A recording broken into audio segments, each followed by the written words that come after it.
প্রিয় দর্শক, আমাদের নিয়মিত আয়োজন ইভ্যালি 21 রাতে আপনাদের স্বাগত জানাচ্ছি। আপনার অনুষ্ঠানটি একই সাথে সরাসরি দেখতে পাচ্ছেন আমাদের ফেসবুক পেজ www.facebook.com/2124 অনলাইনে। দর্শক, আজ আমরা আলোচনা করব গুজব নিয়ে। মূলত গুজব সামাজিক ব্যাধিতে পরিণত হয়েছে।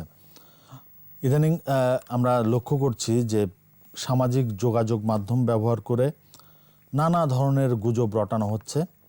রাষ্ট্রের গুরুত্বপূর্ণ ব্যক্তিদেরকে টার্গেট করা হচ্ছে, ধর্মের অপব্যবহার করে নানা ধরনের অস্থিরতা তৈরির চেষ্টাও হচ্ছে। গুজব প্রতিরোধে সরকারকে একটি প্রেস নোটও জারি করতে হয়েছে। আমরা মূলত আজ এসব বিষয় নিয়ে আলোচনা করব। আমাদের আজকের আলোচনার বিষয় আমরা নির্ধারণ করেছি গুজব সামাজিক ব্যাধি। আজ আমাদের অতিথি বাংলাদেশ ফেডারেল সাংবাদিক ইউনিয়নের সভাপতি মোল্লা জালাল আমাদের সঙ্গে যুক্ত হয়েছেন। নোয়াখালী বিজ্ঞান ও প্রযুক্তি বিশ্ববিদ্যালয়ের সাবেক উপাচার্য অধ্যাপক ডক্টর এম ওহিদুজ্জামান আমাদের সঙ্গে আরও যুক্ত আছেন।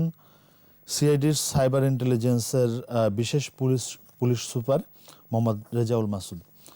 আমরা আলোচনা শুরু করতে চাই মোল্লা জালালকে দিয়ে। মোল্লা জালাল, আপনি নিশ্চয়ই নজর রাখছেন এখনকার পরিস্থিতির দিকে। সরকারের প্রেস নোটও আপনার নজরে এসেছে। আপনার কাছে জানতে চাইব যে আসলে এই যে সামাজিক অস্থিরতা তৈরির জন্য নানা ধরনের যে গুজব সৃষ্টি করা হচ্ছে, কারা, কেন, কি উদ্দেশ্যে এই কাজগুলো করছে? ধন্যবাদ আপনাকে। একই সাথে এই মধ্যরাতে এটিভির যেসব দর্শক শ্রোতা এই অনুষ্ঠান দেখছেন তাদেরকে। দেখেন, গুজব এটি একটা অদ্ভুত বিষয় হয়ে দাঁড়িয়েছে। আমরা যদি এর অতীতের দিকে তাকাই তাহলে দেখব প্রাচীন কাল থেকে বাঙালির জীবন সংস্কৃতিতে গুজবের উৎপত্তির কেন্দ্রটা হচ্ছে গুজব কিন্তু এক ধরনের এন্টারটেইনমেন্ট ছিল এক সময় প্রাচীনকালে। যেমন ধরেন ধাঁধা, শ্লোক বলা, তারপরে রূপকথার নানান ধরনের অলৌকিক মানে অশরীরী অকল্পনীয় সব বিষয় গল্প গুজব করা, এগুলিতে মানুষ এক সময় আনন্দ বিনোদন পেত। কিন্তু এগুলোর মধ্যে তখন কোনো ক্রাইম ছিল না। আজকের দিনে এসে গুজব শুধু গুজব নয়, আমি মনে করি গুজব এখন একটি বড় ধরনের ক্রাইম। গুজব কেবল ফান নয়। একটা সময় ছিল যে আপনি এটাকে ফান মনে করতে পারতেন নির্দোষভাবে, কিন্তু আজকে গুজব আর ফান নয়। আজকে গুজব একটি বড় ধরনের ক্রাইম। এবং বিশেষ করে এই প্রযুক্তির সময় এসে আগে যেমন গুজবটা ছিল কি শুনে শুনে শুনে বলাই হতো প্রাচীনকালে, এবং এখনও বয়স্ক মুরব্বীরা বলেন, আমরাও বলি, গুজবে কান দিতে নেই। মানে আগে কান কথা, এক কান দুই কান করে করে এভাবে গুজবের বিস্তার ঘটত। কিন্তু আজকের প্রযুক্তির যুগে গুজবের বিস্তার শুধু কান থেকে কানে নয়, চোখে চোখে দৃশ্যমান হয়ে যাচ্ছে গুজবের পরিণতি, ভয়াবহতাগুলি। কারণ ভাইরাল হচ্ছে কি, আজকে এই শব্দটার কথাই বলছিলাম যে ভাইরাল, গুজব ভাইরাল হচ্ছে। গুজব ভাইরাল হচ্ছে, এবং যখনই ভাইরাল হচ্ছে তখনই কিন্তু গুজবের যে নগ্ন নৃশংস হিংস্র চেহারাটা, এটি কিন্তু সব মানুষের চোখের সামনে দৃশ্যমান হয়। আর তাতে এই শুনে শুনে যে মনের ভিতরে এক ধরনের শঙ্কা, আতঙ্ক আগে হতো কম বেশি, বা অনেকে মজা করতো, মজা পেত, এখন কিন্তু এটা ভয়ানক ভীতির সঞ্চার করে এবং এটি ক্রমান্বয়ে সংক্রমিত হতে থাকে। এই জায়গাটায় হচ্ছে ক্রাইম সুনির্দিষ্টভাবে, এবং এই ক্রাইম দমনের জন্য যদিও এটাকে আমরা সাইবার ক্রাইমের আওতায় ফেলতে হবে, যেহেতু এটি সামাজিক যোগাযোগ মাধ্যমকে, টেকনোলজিকেই ব্যবহার করে গুজবের বিস্তারটি ঘটছে। কিন্তু অপরাধ যে হয় এটি আমাদের দেশের প্রচলিত আইনেই এর দৃষ্টান্তমূলক বিস্তার করা সম্ভব। যেমন ধরেন কি হলো, ছেলে ধরা, কে কাকে ধরে নিয়েছে এরকম কিন্তু কোনো প্রমাণ কেউ মানে দিতে পারেনি। আপনি যদি ধরেই থাকেন তাহলে আপনার দায়িত্ব কি? পুলিশের সুপর্দ করা। নিজে মেরে ফেলছেন, এই যে মেরে যে ফেলছেন, এইখানে আপনি খুনির ভূমিকায় অবতীর্ণ হয়েছেন। মেরে ফেলার অধিকার আপনার নেই। এই যে একটা কথা বলে, পুলিশও বলে, এই শব্দটা বোধহয় পুলিশকে নতুন করে চিন্তা করা উচিত। আইন নিজের হাতে তুলে নেবেন না, আর আইন তুলে নেওয়াটাই তো অপরাধ। এই যে আমি শুরুতে বলছিলাম যে ব্যক্তিকে টার্গেট করে গুজব ছড়ানো হচ্ছে, যে ব্যক্তিকে টার্গেট করে যে এই লোকটি এই করেছে, এটা সামাজিক যোগাযোগ মাধ্যমে ছড়িয়ে দেওয়া হলো। এরপরে সমাজের এই সমাজে এক ধরনের প্রতিক্রিয়া তৈরি হয়, অস্থিরতা, অনেক মানুষ এসে সেই লোকটাকে গণপিটুনিতে মেরে ফেলছে। তার মানে এই যে এই অপরাধ। এখন আপনি অন্যভাবে দেখেন, এই সাইবার ক্রাইমে এটা ঘটতেছে, আপনি যেটা বললেন। কিন্তু আমরা অন্যভাবে দেখি কি, একটা হত্যার পরিকল্পনা হয়, কিছু লোক পরিকল্পনা করে, স্থান, অবস্থান, কাল, সময় নির্ধারণ করে, তারপরে হত্যাকাণ্ড সংগঠিত করে, একটা পরিকল্পনা মাফিক। এই যে সাইবার ক্রাইমে যেটা হয় সামাজিক যোগাযোগ মাধ্যমে, এটিও কিন্তু একটা পরিকল্পনার অংশ। ছড়িয়ে দিচ্ছে, শুনছে, কিছু লোক ইনভলভ হচ্ছে, অস্থিরতার সৃষ্টি হচ্ছে, তারা একত্রিত হচ্ছে, উত্তেজিত হচ্ছে এবং আক্রমণ করে একটা লোককে হত্যা করে ফেলছে। একই তো ধরন, শব্দ আলাদা, নেচার আলাদা, কিন্তু অপরাধটা তো একই। সুতরাং গুজব, এই জন্য আমি শুরুতেই বলেছি যে গুজব এখন আর গুজব না, গুজব এখন মারাত্মক অপরাধ, ক্রাইম, নিঃসন্দেহে। এবং এতে কি হয়, ব্যক্তির জীবন ধ্বংস হয়ে যায়। এমন সব বিষয় এই গুজব রটানো হয়, সমাজ জীবনে অস্থিরতার সৃষ্টি হয়, মানুষের মধ্যে হিংসা, হানাহানি, বিদ্বেষ এই তৈরি করা হয়। এবং এই ক্ষেত্রে যে বিষয়গুলিকে সবচেয়ে বেশি স্পর্শকাতর হিসাবে ব্যবহার করা হয়, আপনি দেখবেন এই বয়স্ক, আমার আপনার বয়সী লোকদের কিন্তু ওই ছেলে ধরে না। এটা হলো গুম হয় বা কাউকে কিডন্যাপ করে, ওটা আলাদা জিনিস। ছোট ছোট বাচ্চা, যেটা খুব স্পর্শকাতর অনুভূতি, যেমন এই পদ্মা সেতুতে মাথা লাগবে, আর সে কি অবস্থা, তার আগে ছিল ডুলকলমি, যে দেখলেই নাকি মানুষ, স্পর্শ লাগলেই মানুষ মরে যায়, কত কত রকমের বিষয়। এখন গুজবে কারা কান দেয়, গুরুত্ব দেয়? কান দেওয়া না, গুরুত্ব দেয় কারা? একটা বিশেষ শ্রেণীর মানুষ, যারা সহজ সরল সাধারণ মানুষ।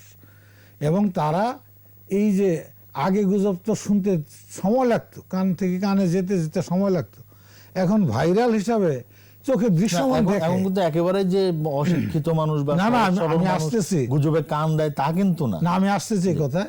এখন কিন্তু গুজবটাকে শুধু শুনে না, দৃশ্যমান দেখা যায়, গুজবটা দেখা যায়, এর ভয়াবহতাটা।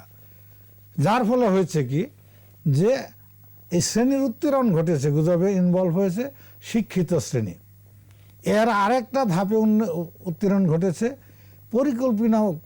কল্পনা মাফিক যারা ক্রাইম করতে চায়, যারা কিছু একটা হাসিল করতে চায়, স্বার্থান্বেষী একটা মহল থাকে সব দেশে, সব সমাজে, সেটা রাজনীতিতে থাকে, সমাজনীতিতে থাকে, অর্থনীতিতে, সকল ক্ষেত্রে থাকে। এরা, আপনি দেখেন বাংলাদেশের এই সমসাময়িক কালের গুরুত্বপূর্ণ বা বেশি মানুষের জীবনকে আলোড়িত করেছে এরকম কয়েকটি গুজবকে যদি আপনি দেখেন, একটারও ভিত্তি নেই। এই যে ছাত্রদের নিরাপদ সড়ক আন্দোলন, নিরাপদ ইয়েদের ছাত্র আন্দোলন করলো না, একটা নৌসাবা মেয়েটির নাম, ওই ধানমন্ডি আওয়ামী লীগ অফিসে কি হচ্ছে না হচ্ছে, তিলছড়ি একটা। আপনি দেখেন নাসিরনগর ইয়েতে, আমরা এই যে এই পর্যন্ত সাম্প্রদায়িক সম্প্রীতি নষ্ট হয় এরকম অনেক গুজব দেখেছি, যে কারণে সাম্প্রদায়িক সহিংসতা রূপ নিয়েছে। এক সময় সাম্প্রদায়িকতার উৎস ছিল রাজনীতি, আর এখন সাম্প্রদায়িকের মূল উৎস হচ্ছে গুজব। এখন রাজনৈতিক কারণে কোথাও সাম্প্রদায়িকতা হয় না, যে একটি শ্রেণীর, একটি ধর্মাবলম্বী গোষ্ঠীর, মতাবলম্বী গোষ্ঠীর যে রাজনৈতিক অধিকার, অর্থনৈতিক সুযোগ সুবিধা বা মুক্তির জন্য এখন আর কোনো আন্দোলনের রূপ থেকে দাঙ্গা হয় না। এখন দাঙ্গা তৈরি করা হয় গুজবের মধ্যে দিয়ে, এবং তার জন্য বেছে নেওয়া হয় একমাত্র মাধ্যম হচ্ছে ধর্ম, যেটা সবচেয়ে বেশি স্পর্শকাতরতা। এবং কোথাও এই যে ধর্মীয় উন্মাদনা সৃষ্টি করে, গুজব সৃষ্টি করে যারা এই ধ্বংস লীলাগুলি করলো, দুঃখজনক ঘটনা যেগুলি বাংলাদেশে ঘটেছে, এরকম অনেক ভারতেও আছে।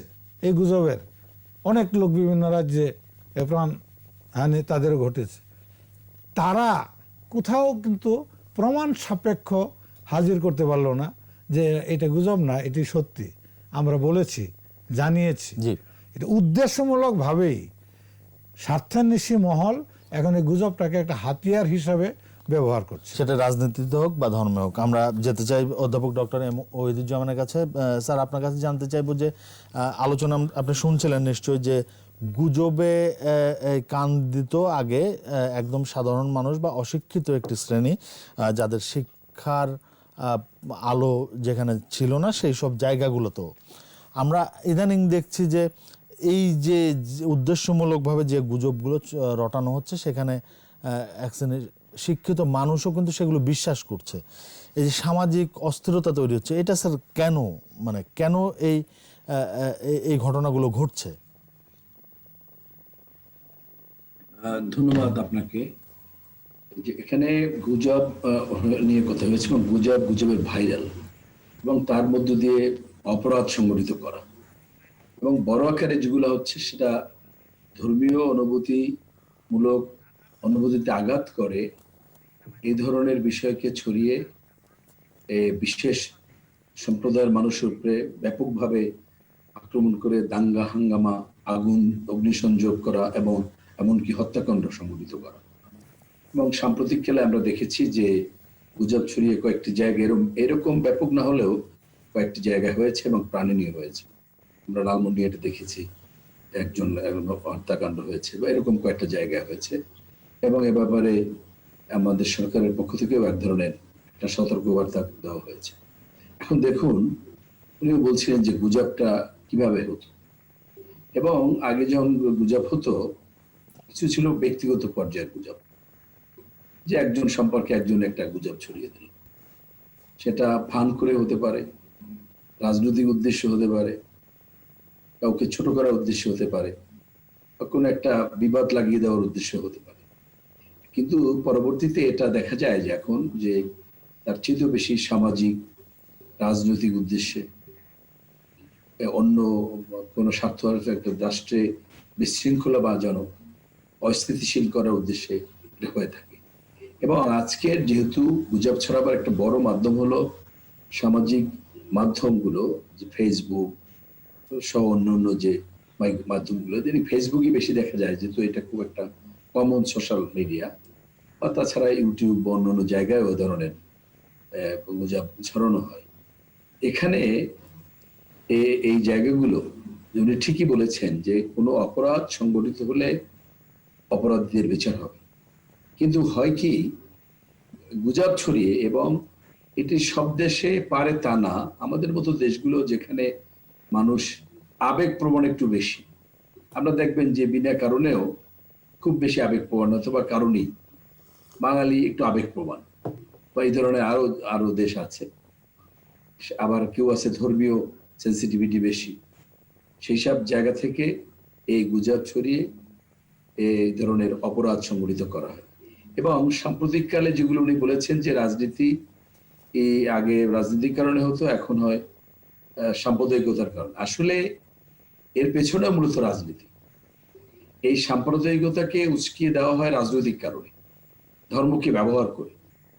সুতরাং গুজব ছড়ানো, এই একটা বিশৃঙ্খলা সৃষ্টি করা, একটা অস্থিতিশীলতা সৃষ্টি করার জন্যই এক এক সময় এক একটা হয়। এবং সবচেয়ে দেখেন একটা বিস্মিত ঘটনা, যে পদ্মা সেতুতে 300 কতটি, এরকম 360 বা এরকম এক একজন এক একটা হিসাব, এবং সব লোক কিন্তু এটা জানেও না। কিন্তু যারা এই গুজবে কান দেয় তারা কিন্তু ঠিকই জানলো যে পদ্মা সেতুতে এতগুলো মাথা লাগবে।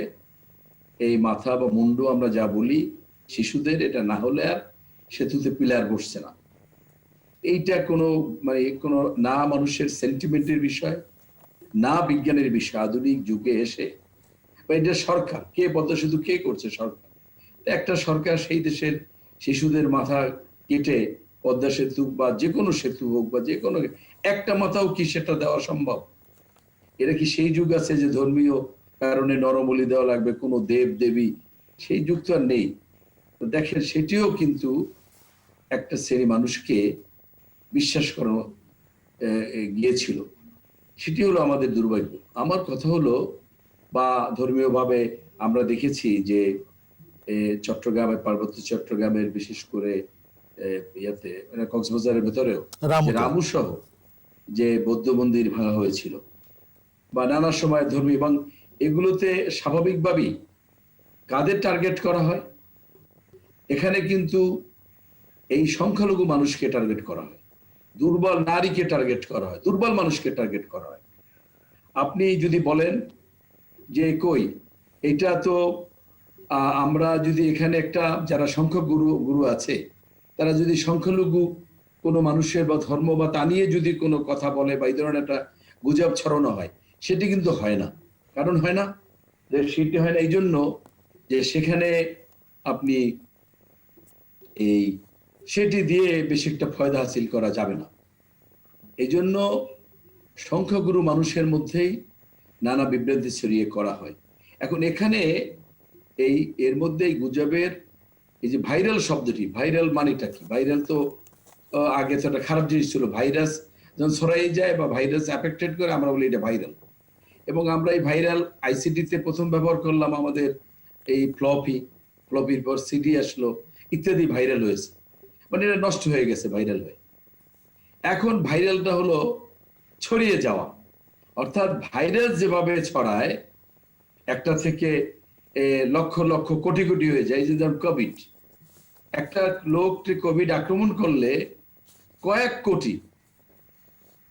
কোটি কোভিড একটা লোককে আক্রমণ করে, বা আরো বেশি, কয়েক কোটি বা কয়েক হাজার কোটি বা কয়েক লক্ষ কোটি ভাইরাস হয়ে যায় মুহূর্তের মধ্যে, তার বডিতে ছড়াই পড়ে। ভাইরাল অর্থাৎ এটা ব্যাপকভাবে, শব্দটাই তো খারাপ, ভাইরাল শব্দটাই তো খারাপ।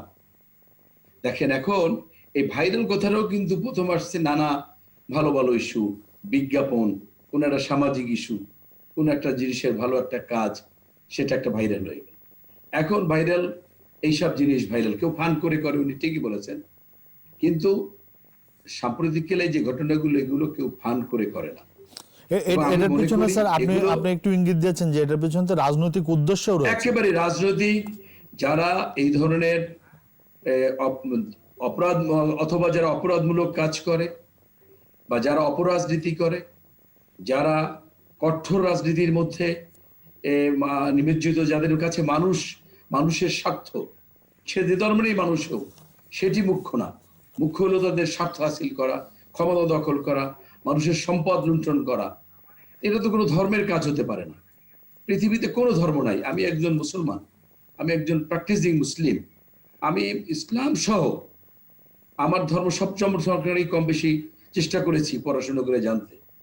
এই নাটক বলেন, সেই সব ধর্মীয় বই বলেন, উপন্যাস বলেন, কিন্তু কোথাও তো আমি পাচ্ছি না যে ধর্ম মানুষের স্বার্থকে সবচেয়ে নিচে স্থান দিয়ে অন্য কিছু উপরে দিয়েছে। প্রত্যেকটা ধর্মেই মানুষকেই শ্রেষ্ঠ রাখা হয়েছে। যে আল্লাহ রাব্বুল আলামিন এর শ্রেষ্ঠ সৃষ্টি হলো মানুষ। সেই মানুষকে আপনি তাদের হত্যা করা, তাদের নির্যাতন করা, তাদের ঘর বাড়ি পুড়াই দেওয়া, তাদের পুড়িয়ে হত্যা করা। এবং আপনি দেখেন যে সেই 13 সালে বাংলাদেশে সবচেয়ে সেই সময় গুজব হয়েছে বেশি, যুদ্ধ অপরাধীকে বিচার করতে গিয়ে একজন যুদ্ধ অপরাধী, এবং ধর্মীয় ভাবেও তিনি এমন কোনো পণ্ডিত ব্যক্তি নয়, ধর্মীয় বিষয়ে তেমন লেখাপড়াও নেই। আমরা যারা বলি যে হজ মাহফিল করে এই তার থেকে তার বিনিময়ে টাকা নিয়ে যারা এদেশে জীবিকা করে বা সেইভাবে যারা সম্পদ আরোহণ করেছে, তেমন এক ব্যক্তি যখন বিচার হয়, ছড়িয়ে দেওয়া হলো তাকে চাঁদে দেখা গিয়েছে। Very simple. আমার মা বলছিলেন যে আমাদের অন্য বাড়ির বা পাশের বাড়ির যারা চাচি বা এই ধরনের, তারা পর্যন্ত মাকে ডাকতেছে যে আসেন, চাঁদের মধ্যে দেখা যাচ্ছে। তো আমার মা বলে যে আমি বলছি যে দেখ তোরা যে ঘুমা, আল্লাহ নবী রাসূলদের চাঁদে দেখা গেছে, সেইটাই তো কোরআন হাদিস কোনো সেই ধরনের কোনো কাহিনী কোথাও, জীবন কাহিনী কোথাও তো আমরা সেটা পাই নাই। তাহলে যেখানে আল্লাহ রাসূলকে চাঁদে দেখা যায়নি, চাঁদের ভেতরে, সেখানে এদের কিভাবে যারা অপরাধ করেছে, মানুষ হত্যা করেছে, মানুষের ঘর বাড়ি জ্বালিয়ে দেওয়া, পুড়িয়ে দেওয়া, নানা ধরনের অপরাধমূলক কর্মকাণ্ডের সাথে জড়িত, জি। তারা কিভাবে দেখা যায়। কিন্তু দেখেন একজন মুসলমান, এবং সেই মুসলমানের মধ্যে যে আপনি বলবেন যে আবেগী, যারা আমরা অত শিক্ষিত না, সচেতন না, তা না। তাহলে কি? এবং এমন এই যে যারা দেখছেন যে ধর্মের নামে যারা আমাদের যে অ্যারেস্ট হলো, প্রথম এক সময় ছিল যে না ওই ধরনের লেখাপড়ার ব্যাকগ্রাউন্ড তারা, পরে দেখা গেল আমাদের এই প্রাইভেট ইউনিভার্সিটি গুলো কিংবা বিজ্ঞান পড়া ছেলেমেয়েরাও, এবং একটা আমি দেখেছি এই যে বিটেন টিটেন সেই সব জায়গায়ও এই যে আইআইএস নাকি, ওটা তো পুরো নামও আমি আইএসআইএস। সেইখানে যে গিয়েছে, ইউরোপে বাস করে, এবং অনেকে গিয়ে সেখানে যৌনদাসী হয়েছে। তাহলে মডার্ন এডুকেশনে পড়া, তারা ধর্মের নামে ধর্মের কোন জায়গায় আছে, এবং তাদের একেবারে কম্পিউটারে গ্রাফ করে দেখানো হয়েছে যে কিভাবে আপনি ভেস্তে যাবেন। তাহলে এইটা কি দুনিয়াতে একজন মানুষ যার ঈমান আছে, সে আল্লাহ রাব্বুল আলামিনে বিশ্বাস করে, সে কি এটা বিশ্বাস করতে পারে যে এটা কি, এটা তো বিশ্বাসের কথা, আল্লাহ কাকে কবুল করবেন সে তো আল্লাহ রাব্বুল আলামিন জানেন। তা আপনি গ্রাফ করে দেখাই দিচ্ছেন এবং সেইটা বিশ্বাস করে গিয়ে আপনি ঝাঁপিয়ে পড়ছেন, জীবন দিচ্ছেন। সুতরাং এই ধরনের এর পেছনে মূলত রাজনীতি, আমি যেটা বলবো যে যারা আমাদের এটা রাষ্ট্র কাঠামো এবং রাজনৈতিক কাঠামোর যে দুর্বলতা, সেখান থেকেই এই সুযোগগুলো বেশি ঘটে। স্যার আমরা সমাধানের পথে পরে আসবো। অপরাধ সংগঠিত করা। জি, আমরা একটু মোহাম্মদ রেজাউল মাসুদকে সুযোগ দিতে চাই। মোহাম্মদ রেজাউল মাসুদ, আপনি এই যে সাইবার ক্রাইম নিয়েই কাজ করেন, আপনিও নিশ্চয়ই গত কয়েক বছরের চিত্র দিকে নজর রেখেছেন এবং সেটা নিয়েও কাজ করছেন। আপনার কাছে জানতে চাই যে এই যে সমাজে এই ধরনের গুজব ছড়িয়ে রাজনৈতিক ফায়দা লোটার চেষ্টা, এটা আসলে কারা করছে, কি উদ্দেশ্য করছে, এবং এই যে দিনে দিনে সংখ্যাটা কেন বাড়ছে? ধন্যবাদ আপনাকে। আজকের এই খুবই গুরুত্বপূর্ণ একটা বিষয়ে যারা আলোচনা করছেন, আপনাদের সবাইকে ধন্যবাদ, এবং ইটিভির সম্মানিত দর্শক শ্রোতা সবাইকে ধন্যবাদ।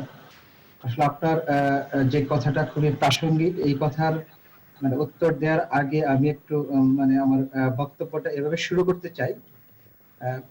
বর্তমান সময় হচ্ছে আসলে সোশ্যাল মিডিয়ার যুগ, ইন্টারনেটের সহজলভ্যতা আর হাতে হাতে স্মার্টফোন মানুষকে এই সামাজিক যোগাযোগ মাধ্যমমুখী করেছে।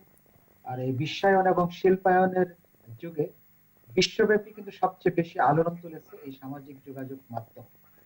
এবং আমাদের সবচেয়ে এই এখন যে জিনিসটা আমাদেরকে সবচেয়ে বেশি ভাবাচ্ছে আর কি, সেটা হলো গুজব।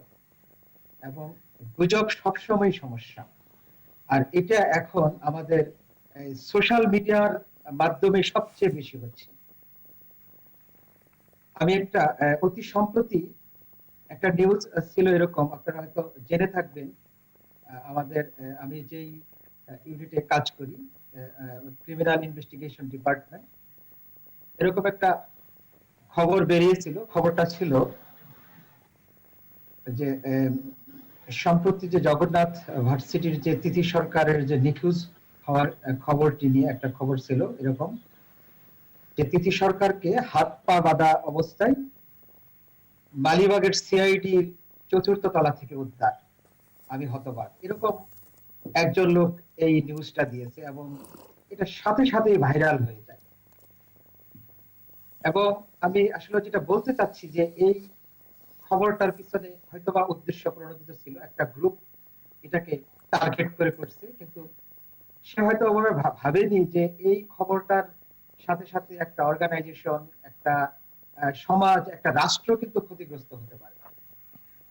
কিন্তু দিন শেষে আমরা সেই যে গুজবকারী তাকে কিন্তু আমরা অ্যারেস্ট করেছি। এটা এরকম একটা আপনার এই একটা গবেষণায় আমরা একটা শুনেছিলাম, এরকম কানাডার একটা জাতীয় গবেষণা কাউন্সিলে শুনেছিলাম, যে আসলে ওই যে গুজব ছড়ানোর মধ্যে মানুষের যে একটা সহজাত প্রবৃত্তি রয়েছে, এই সহজাত প্রবৃত্তির জন্যই কিন্তু গুজবটা হয়। আরেকটা বিষয় ছিল এরকম যে এই, আমরা হয়তো সত্য খবরের যেরকম আপনার আশান্বিত হই, আনন্দিত হই, হয়তো বা বেদনাহত হই, কিন্তু মিথ্যা খবরে কিন্তু আমাদের এই বিস্ময়, বিতৃষ্ণা, এরকম তীব্র আবেগটাও তৈরি হয়। এবং এই জন্যই কিন্তু আমরা আসলে এই গুজবের পিছনে আমরা খুব বেশি মানে ধাবিত হই। আর এরকম আরেকটা গবেষণা এরকম জেনেছিলাম যে আমরা আপনার আমেরিকান বিশ্ব, বিশেষ করে পশ্চিমা বিশ্বে সোশ্যাল মিডিয়ার মধ্যে আপনার টুইটারের ব্যবহারটা সবচেয়ে বেশি। ওখানে এরকম একটা গবেষণা ছিল যে টুইটারে যে যে সত্য খবর যেভাবে আপনার ছড়ায়, তার চেয়ে বেশি ছড়ায় হলো আপনার এই মিথ্যা খবর। এইভাবে এই সারা বিশ্বব্যাপী কিন্তু এই সোশ্যাল মিডিয়ার যে আপনার এই গুজবের যে সম্পৃক্ততা, এটা কিন্তু আমাদের বেড়েই যাচ্ছে। এখন আপনার যে এই বক্তব্যটা যেটা আসছে আর কি, যেটা আমাদের এখন এই কি বলে আমরা যেটা রাজনৈতিক ভাবে যে জিনিসগুলো আমরা কি করতে পারছিলাম, এই যে রাজনৈতিক ভাবে যেমন গুজব মূলত আসলে আমরা যদি ওভাবে চিন্তা করি দুই ধরনের এরকম হতে পারে। যে একটা হলো ব্যক্তি কেন্দ্রিক, যেরকম পরিবার কেন্দ্রিক হতে পারে, একটা পরিবারের একটা তথ্য অথবা একটা ছবি কেন্দ্র করে এটা হয়তো বা ডিজিটাল মিডিয়ায়, সোশ্যাল মিডিয়ায় এভাবে ছড়িয়ে দিল, এরকম একটা বিষয় হতে পারে। আরেকটা বিষয় হতে পারে সেটা হলো সবচেয়ে বেশি গুরুত্বপূর্ণ, যেটা হলো রাষ্ট্র এবং রাষ্ট্র, ধর্ম, সরকার, অভ্যন্তরীণ আইন শৃঙ্খলা এবং স্বাধীনতা, সার্বভৌমত্বকে কেন্দ্র করে মানে একটা মানে গুজব সবসময় হয়। এবং আমরা এটা ইদানিং কালে এই জিনিসটাই সবচেয়ে বেশি ফেস করতেছি। আমার যে পূর্ববর্তী যে দুজন সম্মানিত বক্তা যেগুলো যেমন করে বলে গেলেন যে এক সময় হয়তো বা মানুষ ফান করার জন্য, মজা করার জন্য, আনন্দিত হওয়ার জন্য এই গুজবটা হয়তো ছড়াতো। তখন কতটা ওভাবে সোশ্যাল মিডিয়ার ব্যবহার ছিল না। কিন্তু এখন যেটা হচ্ছে আসলে আমরা যেটা দেখতে পাচ্ছি, রাষ্ট্র, সরকার, ধর্ম এবং এই স্বাধীনতা, সার্বভৌমত্ব নিয়ে সবচেয়ে বেশি আমরা এইটা বেশি ফেস করতেছি। এবং আমি যেটা আসলে বলতে চাচ্ছি যে আমাদের এইসব ব্যাপারে স্পষ্ট আইন রয়েছে, ডিজিটাল নিরাপত্তা আইনের এখানে স্পষ্ট ধারাগুলি রয়েছে। আমরা যদি বাংলাদেশে বসবাস করি, আমাদের তো এই এই জিনিসগুলো আমাদের মানতে হবে। ওখানে স্পষ্ট বলা আছে যে ডিজিটাল মাধ্যমে, কম্পিউটার ডিভাইসে, কম্পিউটার নেটওয়ার্ক ব্যবহার করে যদি এই ধরনের আমরা গুজব, অসত্য এবং ধর্মীয় উগ্রতা ছড়াই, তাহলে কিন্তু এটা একটা মানে অপরাধ হবে এবং এটা হলো অজামিনযোগ্য এবং আমলযোগ্য অপরাধ হবে। এবং এই কাজটা করে যাচ্ছে। এবং আমাদের যে ল এনফোর্সাররা, আমরা যে সবসময় যে কাজগুলা করে যাই, এই প্রথমে যে আমরা কাজগুলা করি, আমরা আসলে এভাবে যে গুজব আমরা নিবারণ করতে চাই, প্রতিরোধ করতে চাই। যারা সাধারণত গুজব ছড়ায় তাদেরকে আমরা বলি যে আপনারা এই গুজব ছড়াবেন না। আইন শৃঙ্খলা রক্ষাকারী বাহিনীর প্রতিটি সদস্যই কিন্তু প্রতিটি কাজ মনিটর করতেছে। আর আমরা সাধারণ মানুষকে বলি গুজবে কান দিবেন না। এরকম প্রাথমিকভাবে আমরা যে কাজগুলা করি, যে তাদেরকে নিবৃত থাকতে বলি, মানে আমরা প্রতিরোধ যেটা করতে চাই সেটা করি। এবং এরপর যেটা হয়, আমরা তাকে যে আইডেন্টিফাই করি, আমরা আইনের আওতায় নিয়ে আসি। এবং যে কাজটা আমরা অতি সম্প্রতি যে আমাদের এই সিআইডি কে কেন্দ্র করে যে একটা গুজব ছড়িয়েছিল, আমরা কিন্তু সেই গুজবকারীকে আইনের আওতায় নিয়ে আসছি। জি, আমরা আরেকটু আগে যদি যাই, জি যে আমরা একটা ছোট্ট বিরতি নেব, বিরতির পর এসে আমরা আসলে সমাধানের রাস্তাটা খুঁজবো, যে কিভাবে আসলে গুজবটা প্রতিরোধ করা যাবে, সেই সমাধানের পথটা আমরা খোঁজার চেষ্টা করব। আপনারা দুজনে আমাদের সাথে সংযুক্ত থাকুন, বিরতির পর এসে আরো বিস্তারিত আলোচনা করতে পারবো। দর্শক, ইভালি 21 রাতে নিচ্ছি ছোট্ট একটা বিরতির সাথেই থাকুন।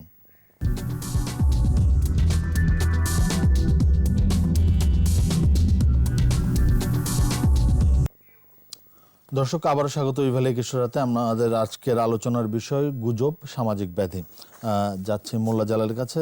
জালাল ভাই, আপনি আলোচনা শুনছিলেন যে গুজব আসলে রাজনৈতিক ফায়দা লুটতেই এক শ্রেণীর মানুষ উদ্দেশ্যপ্রণোদিতভাবে গুজব রটাচ্ছে এবং সমাজে এর একটা প্রতিক্রিয়া ঘটছে এবং সেই প্রতিক্রিয়াটি আমরা দেখেছি যে কখনো কখনো রক্তপাত, সহিংসতা, সাম্প্রদায়িক সম্প্রীতি নষ্ট হচ্ছে। সেই জায়গাটি থেকে আমরা যদি আলোচনায় যেতে চাই, সেটা হচ্ছে যে গুজব প্রতিরোধের উপায়টা কি? সেটা কি শুধুই আইন দিয়ে গুজব প্রতিরোধ করা যাবে? না, শুধু আইন দ্বারা গুজব প্রতিরোধ করা যাবে না। কারণটা হচ্ছে কি, এই গুজবের প্রাচীনতম মানে ফর্মুলাটা হচ্ছে গুজবে কান দিও না। সেটি আপনি রাখেন একদিকে, গুজবে কান দিও না, এটা বলতে থাকেন। কিন্তু আজকের দিনে গুজবটা এই যে ভাইরাল হওয়া, ডিজিটালাইজড হওয়ার ফলে গুজবটা এখন আর স্রেফ গুজব বা ফান নয়, এটি হচ্ছে অপরাধ সংগঠনের একটি উত্তম নির্ভরযোগ্য হাতিয়ার হিসাবে ব্যবহার হচ্ছে। গুজব যতক্ষণ না পর্যন্ত সমাজে, ব্যক্তি জীবনে বা কোনো ক্ষেত্রে রাষ্ট্রীয় জীবনে কোনো অপরাধ সংগঠনের কারণ হচ্ছে না, ততক্ষণ এটার একটা স্তর। আর যখনই গুজবকে কেন্দ্র করে ব্যক্তি, সমাজ এবং রাষ্ট্রীয় জীবনে কোনো অপরাধ সংগঠন বিশৃঙ্খলা, অস্থিরতার সৃষ্টি করে, তখন এটি বড় ধরনের ক্রাইম। এই ক্ষেত্রে আপনি ক্রাইমকে মোকাবেলা করার ক্ষেত্রে আপনি জনগণকে, মানুষকে উদ্বুদ্ধ করলে আরেকটা ক্রাইম হবে, তাহলে মাঠে ময়দানে খুনো শুরু হবে। এই জায়গাটা আইন একমাত্র ভরসা এবং শক্তি, বিকল্প কোনো শক্তি নেই আইন শৃঙ্খলা বাহিনী। এখন আপনি দেখবেন সাইবার ক্রাইমের, এটা মাসুদ সাহেবরা চর্চা করেন, তারা দায়িত্বে নিয়োজিত, ওনারা ভালো বুঝবেন।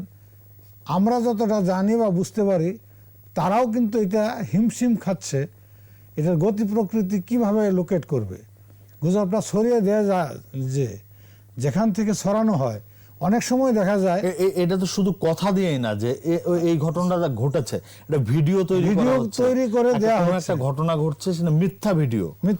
যে এখানে 1000 লোক মারা গেছে, বা পুলিশের গুলিতে 50 জন মারা গেছে, বা অন্যান্য দেশের ছবি বা বিভিন্ন ছবি যুক্ত করে নানা ধরনের ক্লিপ তৈরি করা হচ্ছে। এখন যারা এটা তৈরি করে ছড়িয়ে দিচ্ছে, আপনি যদি তাদেরকে লোকেট করতে যান, খুঁজতে যান, অনেক সময় দেখা যায় এটা দেশেই না, বাইরে থেকে। প্রযুক্তির যে বড় অ্যাডভান্টেজটা এবং বিপদটা, এটা হচ্ছে এটা লোকেট করা খুব যে কোনো জায়গা থেকে করে ফেলানো যায়।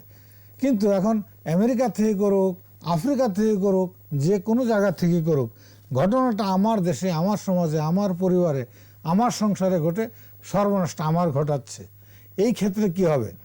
একটা অন্যতম ক্লু আমি মনে করি, যেটা আইন শৃঙ্খলা বাহিনী তারা নিশ্চয়ই এটা নিয়ে চিন্তা করেন, যে যখনই গুজবকে কেন্দ্র করে কোনো অপরাধ, ওইটা কিন্তু সামাজিক যোগাযোগ মাধ্যমে করে না, মানুষে করে।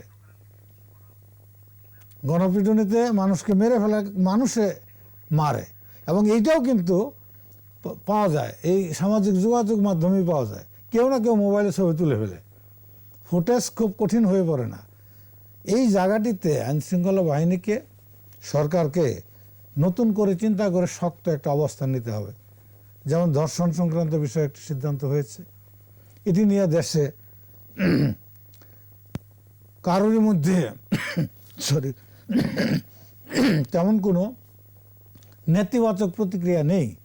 আর গুজব সম্পর্কে আর কোনো বিকল্পও নেই। এক হচ্ছে আইনি কঠোর ব্যবস্থা। এখন বর্তমানে যে অবস্থায় আছে, এরকম না। গুজব হলো, আমি বলি আপনাকে, এই গুজবের এগেনস্টে কয়টা কার্যকর মামলা আছে? ডিজিটাল নিরাপত্তা আইন আছে। এই ডিজিটাল নিরাপত্তা আইনে গুজব রটনাকারী, সৃষ্টিকারী বা প্রচারকারীদের বিরুদ্ধে কয়টা কার্যকর মামলা আছে? তেমন নেই। এবং কয়টার শাস্তি হয়েছে? দীর্ঘসূত্রিতা এটি হবে না। এই ক্ষেত্রে গুজব রটনা করে সমাজে, ব্যক্তিতে এবং রাষ্ট্রে অশান্তি সৃষ্টির কারীদের তাৎক্ষণিক আইনের আওতায় এনে দৃষ্টান্তমূলক বিচার, এটা তো গেল একটা আইনি ব্যবস্থা। দ্বিতীয়ত হচ্ছে সচেতনতা।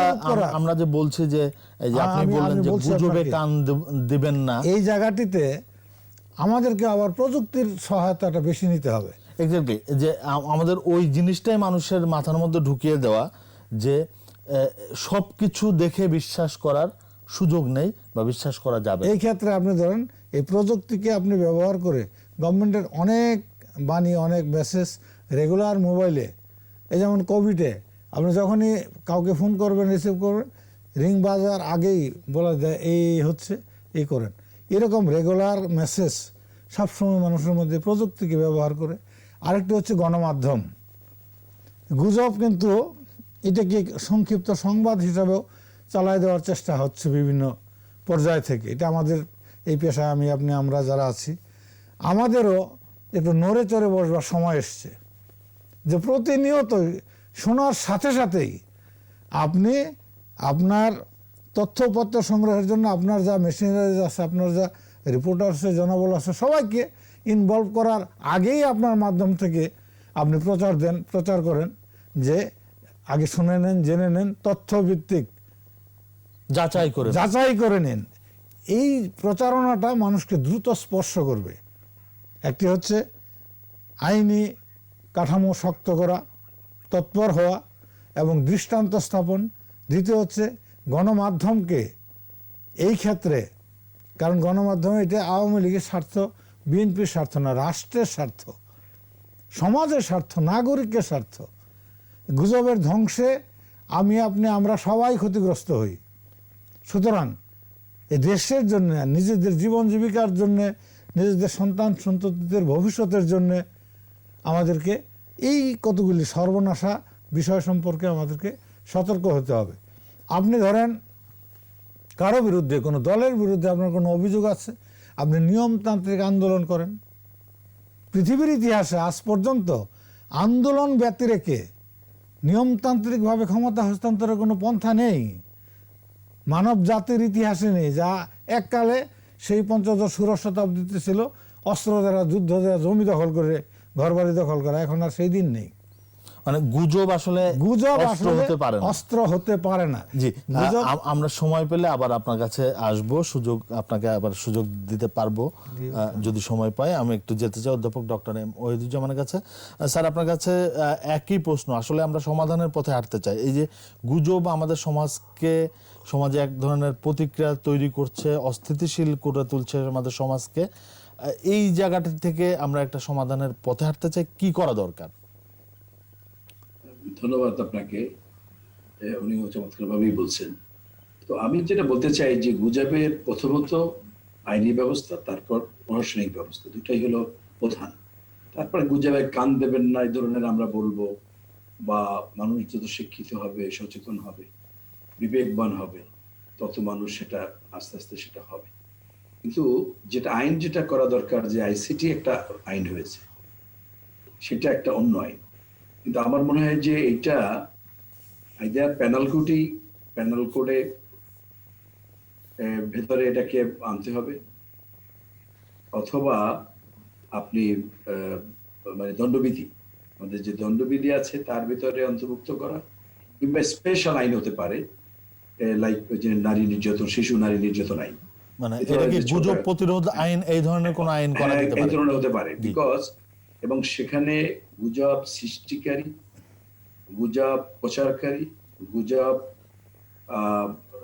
সরবরাহকারী, কারণ গুজব একজনের সৃষ্টি করে, যে গুজব একজনের পরিকল্পনাকারী, এবং তার সাথে যে পর্যায়ে জড়িত গুজব রটনাকারী, এদের সবাইকেই যদি আইনের আওতায় আনা হয়, অর্থাৎ আপনি একটা জিনিস দিলেন, সেটা যে লাইক দিল, কিংবা সেটা দিয়ে জনগণের মধ্যে যে ছড়ালো, যে লেভেলে হোক, সেই লেভেলে তাদের বিচারের আওতায় আনা এবং একটু কঠোর বিচারের আওতায় আনা। বিচারের উনি যে ঠিকই বলছে, যে যেমন আমরা ধর্ষণে সর্বোচ্চ শাস্তি মৃত্যুদণ্ড করেছি, গুজবেও সেই অপরাধ নানা ধরনের কি হতে পারে, সেইখানে রাষ্ট্রের বিরুদ্ধে বা মানুষের জীবনের নিরাপত্তা হুমকির মুখে পড়ে, জীবনহানি ঘটতে পারে এই ধরনের গুজব সৃষ্টি করলে, তার দণ্ড যেমন একেবারে সর্বোচ্চ মৃত্যুদণ্ড হতে পারে, সেই ধরনের দণ্ডের ব্যবস্থা করা। আর একটা হলো এটাকে, এই যে সোশ্যাল মিডিয়াগুলোকে আরো বেশি মনিটরিং এ আনা, একটা হলো যারা প্রোভাইডার তাদেরও ইয়ে করা, একটা তো আপনি আছে যে হেডট্রিক যারা ঘৃণা প্রচার অন্যান্য রাজনৈতিক এগুলো ফেসবুক তারা তুলে নেয় বা ফিল্টার করা, সে ফিল্টারিং এর ব্যবস্থা করা। আর একটা হলো যেমন আপনার এই যে আমাদের ওনারা করছে, এটা আইন শৃঙ্খলা বাহিনীর কঠিন, এটা সফটওয়্যারের মাধ্যমেই করতে হবে সেটাকে সেটা। কিন্তু এই যে একটা কথা যে বাইরে থেকে করতে পারে, তা বাইরে থেকে করলে আপনি একজনে করলো, কিন্তু সেটা যদি আমি লাইক না দিই, সেইটা আমি যদি আবার মানুষের মধ্যে প্রচার না করি, মাইকে দিয়ে লোকে না বলি, সংগঠিত না করি, এবং সংগঠিত করা এটাও আসবে, সংগঠিত করা, অংশগ্রহণ করা প্রচারে বা সেই গুজবের ভিত্তিতে কোনো ইয়েতে, এই সবাইকে এর মধ্যে আনা। আর হলো যে এইটার এমন কোন একটা সেল গঠন করা যে আপনার সমাজে যারা সভ্য লোক আছে, মানে সজ্ঞানের যারা লোক আছে, তারা যাতে এটা পাওয়ার সাথে সাথে সরকারের ওই যে আমরা আছে না 999 আপনি ফোন করি, যে বলছি ঠিকই কোভিড যেমন আপনার এই নাম্বার দেওয়া হয়েছে, বা আমরা এমার্জেন্সিতে একটা ফোন করতে পারি, তেমনি ভাবে এমন একটা জায়গা থাকা যে যে কোনো একটা লোক, সে পঞ্চগড় থেকে করুক, লন্ডন থেকে করুক, সে এটা পেলে সেটাও ওটার মধ্যে দুটাই থাকতে হবে, টেলিফোনের ব্যবস্থাও থাকতে হবে, সোশ্যাল মিডিয়া গুলোও থাকতে হবে, ফেসবুক বা সাথে সাথে আমি যাতে এরকম গভর্নমেন্টের বা পুলিশের সিআইডি যার হোক বা সাইবার ক্রাইমের হোক, সেই সেলকে সাথে সাথে আমি জানাতে পারি যে এই ধরনের একটা আইটেম, এই একটা জি জি আমরা আমরা যেতে চাই, আমরা সম্ভবত ডক্টর এম ওহিদুজ্জামান স্যারকে স্যারের সংযোগ হারিয়ে ফেলেছি। যেতে চাই মোহাম্মদ রেজাউল মাসুদের কাছে। রেজাউল মাসুদ, আপনার কাছে জানতে চাইবো যে সমাধানের পথটি জানতে চাইবো যে আপনারা এটি নিয়েই কাজ করছেন। আরেকটি বিষয় জানতে চাই যে এই যে বিদেশে বসে যারা এই বিভিন্ন ধরনের গুজব ছড়াচ্ছে, মোল্লা জালাল ভাই বলছিলেন, এই তাদের ব্যাপারে আসলে আমরা কি করতে পারি স্পেসিফিকভাবে আপনার কাছে এই বিষয়টি জানতে চাই, এবং সেটি কি আসলে বন্ধের কোনো পথ আছে কিনা।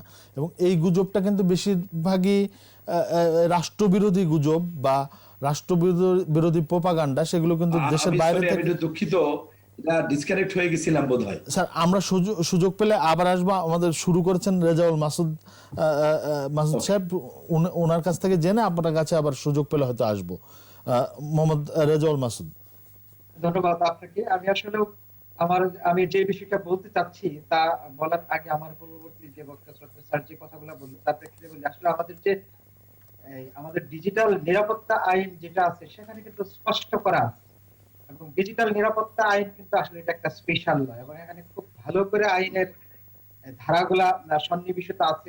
এখানে যদি আমরা ডিজিটাল নিরাপত্তা আইনের 28 ধারায় যাই, ওখানে কিন্তু বলা আছে যে আপনি যদি এরকম কাউকে উস্কানির ইচ্ছা অনুযায়ী আপনি যদি কোনো ডিজিটাল ইলেকট্রনিক বিন্যাসে এমন কিছু তথ্য প্রকাশ করেন, প্রচার করেন, যেটা আপনার কেউ ধর্মীয় অনুভূতি অথবা ধর্মীয় মূল্যবোধের উপর আঘাত, এরকম হলে কিন্তু এটা কিন্তু এই অপরাধটা কিন্তু অনেক এটা একটা মেজর অপরাধ, এবং এটা এরকম আছে যে প্রথমবার এই অপরাধ করলে আপনার 5 বছর সাজা হবে, এবং একই অপরাধ দ্বিতীয়বার করলে 10 বছর সাজা হবে, সাথে জরিমানা আছে। আবার এমন কিছু যে তথ্য, এমন কিছু ছবি, এমন কিছু যদি সংবাদ আপনি প্রকাশ করেন যেটা বিভিন্ন শ্রেণীর সম্প্রদায়ের ভিতরে বিদ্বেষ সৃষ্টি করবে, আইন শৃঙ্খলা পরিস্থিতি অবনতি হবে, এটা কিন্তু আপনার আমাদের ডিজিটাল নিরাপত্তা আইনের 31 ধারায় আছে, এবং এটা আবার বলা আছে এখানে আপনার 7 বছরের অপরাধ, আবার দ্বিতীয়বার করলে এটা আপনার 10 বছর। আমাদের কিন্তু আইনের ওই দিকটা কোনো ফাঁক ফোকর নেই। এবং আমি কি একটা প্রশ্ন করতে পারি আপনাকে, যদি উনি অনুমতি দেন? যে আমি মনে করেন আপনি বা যে কোনো একটা লোক কোনো একটা কথা বললো, হয়তো সে ধর্মীয় অনুভূতিতে আঘাত দেওয়ার জন্য করেনি, এবং ব্রডার সেন্সে সেটা সেরকমও না, কিন্তু কোনো একটা গোষ্ঠী সেইটাকে ধর্মীয় অনুভূতিতে আঘাত দেওয়া হয়েছে বলে টেম্পার্ড করে জনগণের মধ্যে তারা বরং উল্টা একটা উন্মাদনা ছড়ালো, তাহলে আপনি এখানে কাকে দায়ী করবেন? যিনি নিউজটা করেছেন, বক্তব্য দিয়েছেন তাকে, না যারা এটাকে একটা কালার করে এইটাকে তারা ধর্মীয় অনুভূতিতে দিয়ে করা হয়েছে তাকে করবেন? সেই ব্যবস্থাটা আছে কিনা? না, আমি যেটা বলতে চাচ্ছিলাম, আপনার এটা কিন্তু একটা তদন্তের বিষয়। আসলে এই জিনিসটা এরকম কিছুদিন আগে যেরকম আপনার এই করোনা ভাইরাসকে কেন্দ্র করে এরকম একটা গুজব ছড়িয়েছিল, আপনি জানেন কিনা জানি না, আমাদের কাছে এরকম একটা নিউজ আসছিল যে এইমাত্র আমি খবর পেলাম এই যাত্রাবাড়িতে করোনা ভাইরাসে 25 জন মানুষ মারা গেছে। তারপর তাকে কিন্তু আমরা আইডেন্টিফাই করে নিয়ে আসি, পরে জানা গেল আসলে এই নিউজটা তার ফেসবুক আইডি থেকে করে নেয়। তাকে তাকে মিথ্যাভাবে তাকে ফাঁসানোর জন্য তার এক বন্ধু করছে। আমরা কিন্তু তারপর তার বন্ধুকে আইডেন্টিফাই করছি এবং আইনের আওতায় নিয়ে আসছি। আপনি যেটা বললেন সেটা তো আসলে তদন্তের বিষয়, সত্য মিথ্যা এটা তো আপনার যাচাই করতে হবে। না কিন্তু ধর্মীয় আমি তদন্তও লাগবে না, মনে করেন আমার বক্তব্যটা ব্রডার সেন্সে এটা ইন জেনারেল বা এটা ওইরকম ধর্মীয় অনুভূতিতে আঘাত না, কিন্তু দেখা গেল একজনের যারা ওইভাবে শিক্ষিত না, আমরা জানি তথাকথিত যারা এই ধর্ম ব্যবসা করেন, তারা করলেন কি এইটাকেই একটা ইস্যু করে একটা দাঙ্গা সৃষ্টি করলো কিংবা এক ধরনের একটা রাজনৈতিক অস্থিতিতে সৃষ্টি করলো। তাহলে এখানে কে দায়ী হবে? যে যে বক্তব্য দিয়েছে সে তো দায়ী না, সে তো তার যে স্বাধীনতা, বাক স্বাধীনতা, তার জায়গা থেকে দিয়েছে। বা এখানে দেখা যায় যে আচ্ছা, আমি একটা বলি, আমি যেটা বলতে চাই আসলে তাহলে এখানে কাকে দায়ী কোন করবে না? অপরাধ করার আগে আসলে তার ভিতরের যে ইন্টেনশন, তার যে ম্যানসরিয়াটা, এটা কিন্তু গুরুত্বপূর্ণ। যে স্ট্যাটাসটা দিয়েছে আসলে তার উদ্দেশ্যটা কি ছিল, এবং আইনে কিন্তু আমরা কিন্তু এই জিনিসটাই আমরা মানে বের করে নিয়ে আসি। এবং ডিজিটাল নিরাপত্তা আইনে কিন্তু আমাদের যে এই আইনের শাস্তি দেওয়ার জন্য আপনার কিন্তু ওই স্ট্যাটাসটাই কিন্তু যথেষ্ট। কেননা আপনি একজন সজ্ঞানে আপনি যদি ইচ্ছা অনুযায়ী এবং কোনো অভিপ্রায়ে আপনি যদি এই কাজটা করান যে আমি ধর্মীয় অনুভূতিতে আঘাত দেওয়ার জন্য এবং আইন শৃঙ্খলা পরিস্থিতি অবনতি করার জন্য একটা লিখলেন, কিন্তু আপনি হয়তো মনে করতেছেন আমি সেরকম লিখি নাই, কিন্তু ওইটার উপরে ভিত্তি করে আইন শৃঙ্খলা পরিস্থিতি অবনতি হলো অথবা ধর্মীয় উন্মাদনা সৃষ্টি হলো, তাহলে কিন্তু আপনি এই অপরাধে কিন্তু আপনি দণ্ডিত হবেন। কারণ ওখানে স্পষ্ট করে বলা আছে যে এই ধর্মীয় অনুভূতিতে আঘাত দিয়ে অথবা আইন শৃঙ্খলা পরিস্থিতি অবনতি করার উদ্দেশ্যে। এখন আমরা যেটা বের করবো আসলে আপনার ভিতরে সেই উদ্দেশ্যটা আছে কিনা। আসলে এরকম গুজবের অনেকগুলাই এলিমেন্ট আছে, এরকম অনেক কিছু আছে। মনে করেন কেউ ছবিতে কারসাজি করতে পারে, আবার ভুয়া ভিডিও দিতে পারে, বিকৃত ভাবে আপনার তাহলে যদি এইটা হয় যে দেখা গেল যে যারা এই উন্মোদন সৃষ্টি করেছে তারা ইন্টেনশনালি করেছে, তাদের ধরার ওই আইনটা তাদের বুথে প্রয়োগ হবে কিনা? না, এটা তো আপনার যেটা বললাম আসলে এটা হলো তদন্তের বিষয়। আসলে আমরা এটাই জিনিসটা বের করবো যে আইনে ওই প্রভিশনটা আছে কিনা। যেমন আইনে আপনি নারী নির্যাতনে সাম্প্রতিক কয়েকটা বিচার হয়েছে যে মিথ্যা অভিযোগ করার কারণে অভিযোগকারী বিচার হয়েছে, আমি আপনাকে বলি সেই জায়গাটা থাকতে হবে। আইনের আপনি আমাকে অভিযোগ করলেন আমি দুর্নীতিবাজ, দেখা গেল যে না, আপনি দুর্নীতিতে বাধা দেওয়া, আপনি আমাকে দুর্নীতি বানালেন, তাহলে আপনাকে বিচারে আওতায় আনতে হবে।